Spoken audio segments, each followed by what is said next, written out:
Selamat Natal, besok jadi Kristen. Saya tiap 10 November mengucapkan selamat Hari Pahlawan, besoknya saya tidak jadi Avengers. Minggu lalu saya mengucapkan selamat menikah kepada teman saya yang hajatan, besoknya saya tidak jadi pengantin.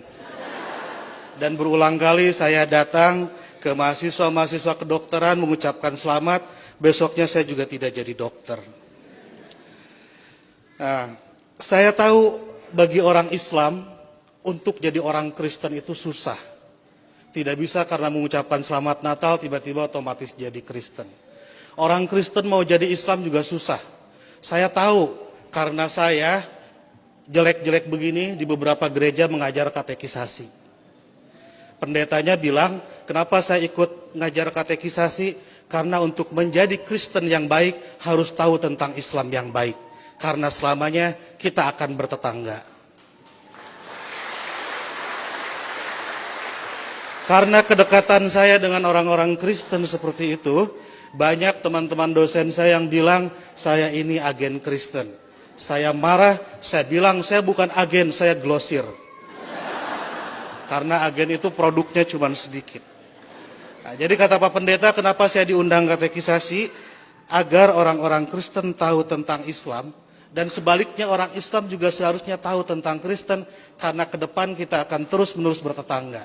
Sebagai sesama tetangga, wajar dong kalau orang tetangga sedang bergembira, saya ikut bergembira. Itulah makna ucapan Selamat Natal. Saya turut bergembira terhadap saudara-saudara yang sedang bergembira di hari Natal ini. Masa nggak boleh? Itu seperti kalau ada teman saya ulang tahun, saya mengucapkan selamat ulang tahun karena dia sedang berbahagia. Dan apakah dia betul hari itu lahir, tanggal itu lahir, tahun itu lahir, saya nggak tahu karena saya tidak pernah ngecek akte kelahirannya. Kan tidak lucu, Bu. Kalau kita mau, ayo kita nyanyikan happy birthday, tapi tolong berkas-berkas aktenya lihat dulu. Itu keburu kehilangan mood. Jadi soal berbagi kebahagiaan itu tidak harus terlalu prosedural. Nah, lebih dari itu, saya menganggap orang-orang Kristen itu partner saya, mitra saya dalam melakukan kebaikan. Saya harus mendorong sebagai dai, sebagai pendakwah dalam Islam, saya harus mendorong orang Islam soleh, baik, taat dalam keislamannya.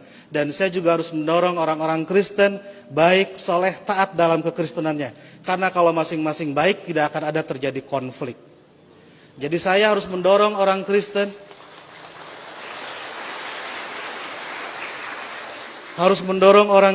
agar baik dalam kekristenannya, karena kalau orang Kristen di sekitar saya jahat, saya pasti korbannya. Dan Bapak Ibu juga harus mendorong saya dan teman-teman Muslim menjadi Muslim yang baik, karena kalau saya jadi copet, Ibu Bapak jadi korbannya. Jadi puncak toleransi adalah pada saat saya nanti membangunkan Ibu Bapak gereja dan Ibu Bapak mengongkosi saya naik haji. Ya. Karena satu sama lain harus mendorong dalam kebaikan. Oleh karena itu saya selalu bersedih kalau ada teman-teman Kristen gerejanya ditutup. Kalau ada teman-teman Kristen tidak boleh merayakan Natalan. Kalau ada teman-teman Kristen tidak boleh berdoa di rumah. Karena bukankah gereja, Natal dan berdoa adalah sarana orang Kristen untuk menjadi soleh dalam kekristenannya. Sebagaimana juga saya sebagai Muslim membutuhkan masjid, membutuhkan Idul Fitri, membutuhkan salat untuk membuat Muslim menjadi baik dalam kemuslimannya. Oleh karena itu, marilah kita sebagai sama-sama manusia mendorong satu sama lain agar baik, karena kita sama-sama diciptakan dari tanah. Kalau ada manusia yang tidak baik, mungkin dia dibikin dari tanah sengketa. Lebih dari itu, saya melihat kelahiran Kristus adalah berkah tidak hanya bagi orang Kristen, tapi juga untuk dunia. Karena dengan lahirnya Kristus, 3 miliar penduduk dunia menjadi beragama Kristen dan lebih berpotensi melakukan kebaikan dalam kekristenan itu. Dan Ibu Bapak harus juga mensyukuri kelahiran Nabi Muhammad, karena dengan lahirnya Nabi Muhammad, 2,5 miliar penduduk dunia menjadi Islam dan lebih berpeluang berbuat baik dalam keislamannya. Jadi Kristus dan Muhammad adalah mitra yang kita semua harus meneruskan itu. Saya kira yang haram itu bukan mengucapkan selamat Natal. Yang haram itu adalah mulut yang menyakiti hati sesama manusia. Sekali lagi, saya ucapkan selamat Natal, selamat berbahagia, dan agar saya tidak menyaingi pidatonya Pak Pendeta, saya akhiri.